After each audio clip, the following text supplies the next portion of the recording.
Here with her is Ghazalla Hussain.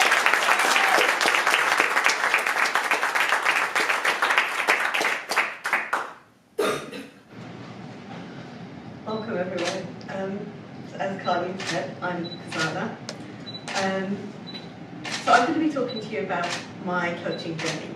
So the title of my speech is Unlocking My Potential.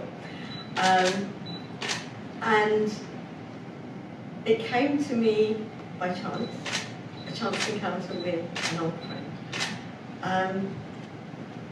And so I'm going to go through this journey with you, and I hope that you guys can learn or take something from this, and that hopefully you'll be able to change your life or unlock your potentials as well, which I know everybody has.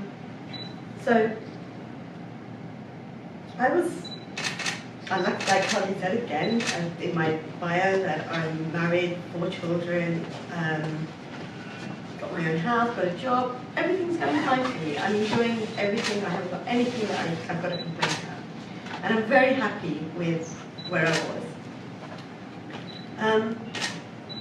But there's always something niggling in the back of me, where I wanted to do stuff, but I would convince myself that I can't do it. I want you guys to raise your hands if you have ever had a really great idea and then you convinced yourself that you can't do it. So, those of you who had your hands up, can I just ask a couple of you, what type of words did you convince yourself with that you can't say? I never really had words, I have voices. Voices of people that have been negative in my life. And like, so you want to do something new and exciting, and the first voice I hear is like, you're an idiot, you can't do that. What do you think? Do you think you're special? Nice. What about yourself? What are your negative voices? Had your hand up.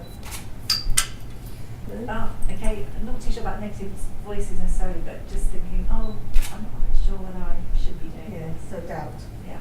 Doubt and fear. Yeah. So that's what I did. Same thing, either people telling you you haven't got it in you, or having that own doubt and fear. And so I resigned to the fact that maybe I am just a person that is behind the scenes. So anyone's got to come up with a good idea, I will support them 101%, but I'm not going to take that first step because I haven't got it in me. So that's where I was in my life. But like I said, outwardly everything else was fine. And I was okay with that. So this beautiful person came into my life and told me about coaching. I laughed when she told me. She goes, you should be a coach, you'll be a great coach. She saw something in me that I obviously had convinced myself that I was not. And I said, fine, we'll look into it. And left it at that. Then a couple of weeks later, she sent me some details through. She goes, just look into it, that's all I'm going to ask you to do. Looked into it. And I thought, okay, something's clicked. Not sure what. I'll sign up to it. So I signed up on this course, coaching course.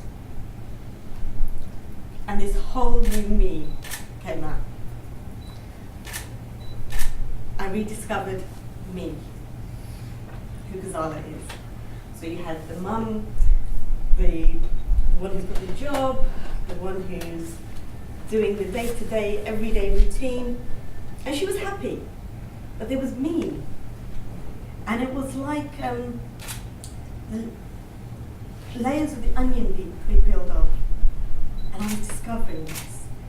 And I was really being asked questions, not aggressively, but in a beautiful way that just made me take me slightly out of my comfort zone and to push that little bit that I needed to start believing in myself.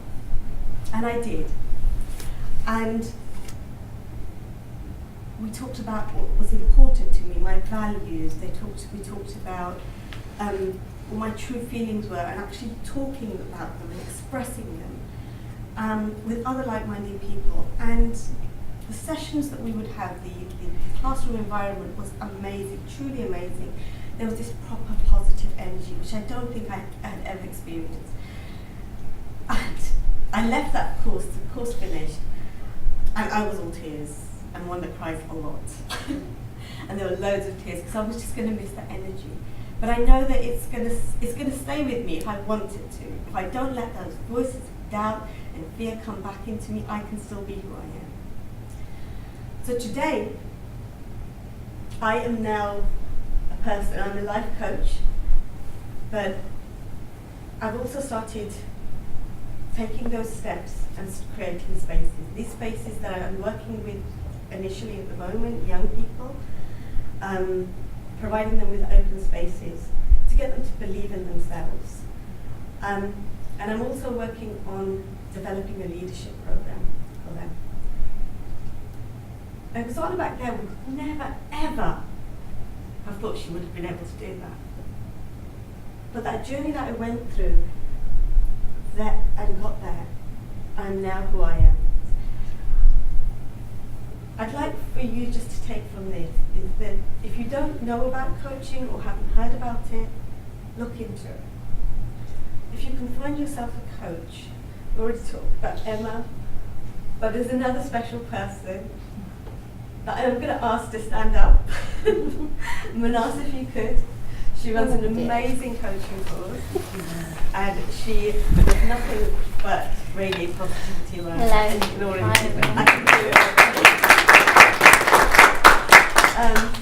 And explore it.